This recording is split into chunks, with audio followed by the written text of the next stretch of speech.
Bonjour tout le monde, aujourd'hui on va parler de tous les ballons de la Coupe du Monde, ça va faire long je sais, mais à la différence des autres vidéos qui peuvent y avoir sur YouTube, parce que les informations sont quand même faciles à trouver, c'est que moi je vais vous donner mon avis, vous expliquer un petit peu comment était le ballon et vous parler de l'histoire de ce ballon si jamais il y en avait une. Les premiers ballons de la Coupe du Monde étaient le T-Shape et Tiento, donc pourquoi deux balles, me direz-vous? Pourquoi deux balles?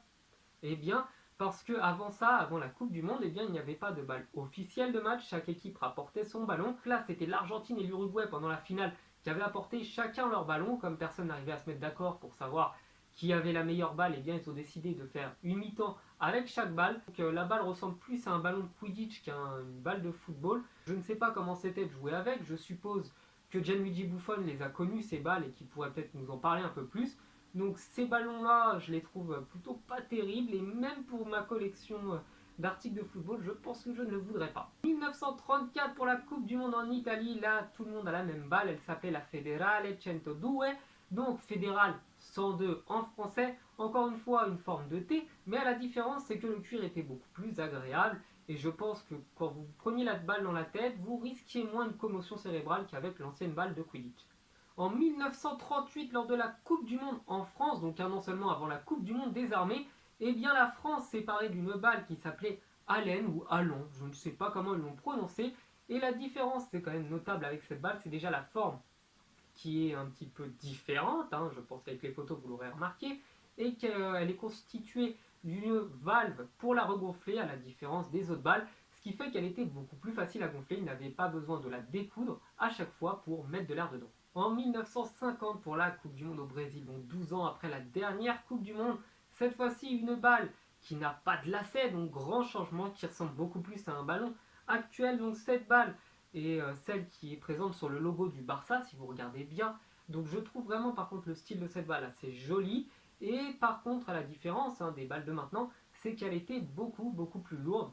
Et donc honnêtement, lorsque quelqu'un frappait, je pense qu'il valait mieux éviter de mettre les mains. En 1954, lors de la Coupe du Monde en Suisse, la balle s'appelle Swiss World Champion, donc bon, la Suisse n'a pas été championne du monde cette année-là, et devient jaune, donc pour être beaucoup plus visible, parce que les balles marron lorsqu'il pleut ou lorsqu'il y a de la boue, et bah c'est quand même pas pratique à voir. Donc elle devient jaune, vraiment flash pétant même.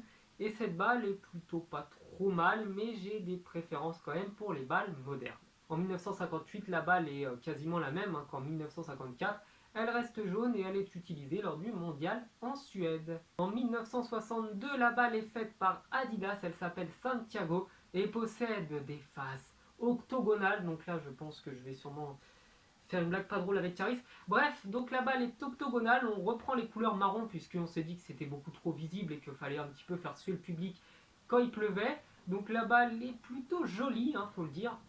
Faut dire ce qui est, et je ne sais pas si Adidas s'est déjà amusé à ressortir des balles dans ce style-là, mais elle est plutôt pas mal. En 1966, lorsque l'Angleterre accueille pour la première fois le mondial, donc un mondial d'un sport qu'ils ont inventé mais qu'ils n'ont presque pas accueilli, eh bien la balle reprend le design de celle de 1958, à la différence c'est qu'elle est orange, voilà, donc on fait dans l'innovation en Angleterre et pareil, c'est encore une des balles que je trouve pas top, c'est vraiment pas trop mon style. En 1970 et 1974, donc là on utilise la même balle.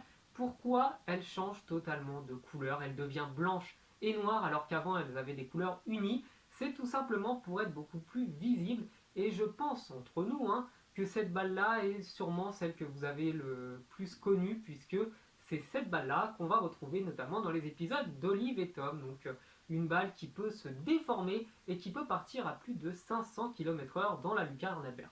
1978 et 1982, donc là on reprend un style totalement différent, totalement innovant avec 20 faces et 7 cercles.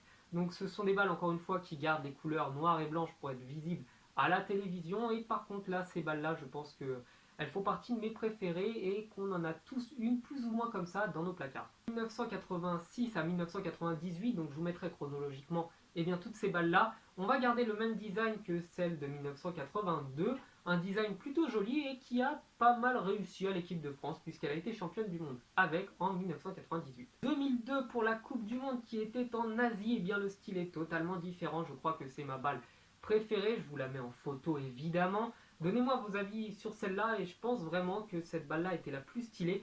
En 2006, la balle s'appelle Team Geist.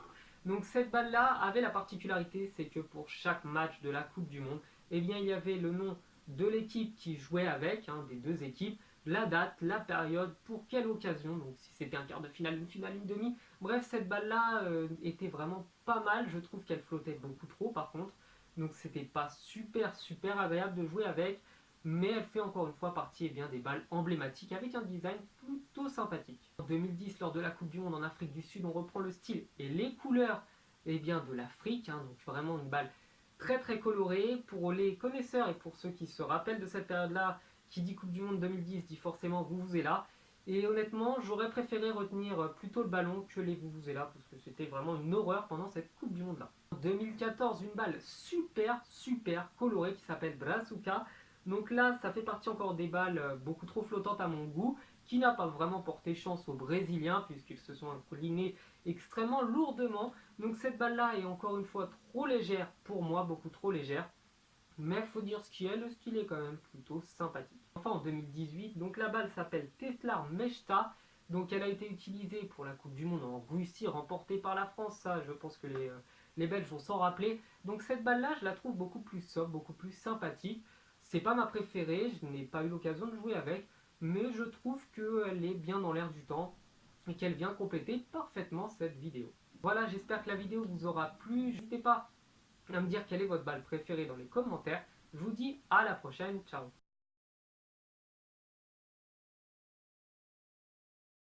En 2014, la balle s'appelle Brazuca. Le nom a été choisi par les internautes brésiliens, donc en 2012. Cette balle-là n'a pas vraiment réussi aux Brésiliens, hein, je pense qu'on peut le dire. Et encore une fois, elle fait partie de ces balles beaucoup trop flottantes à mon goût et j'ai une préférence quand même pour la balle de 2002. Bravo. Et allez vous faire foutre avec vos travaux.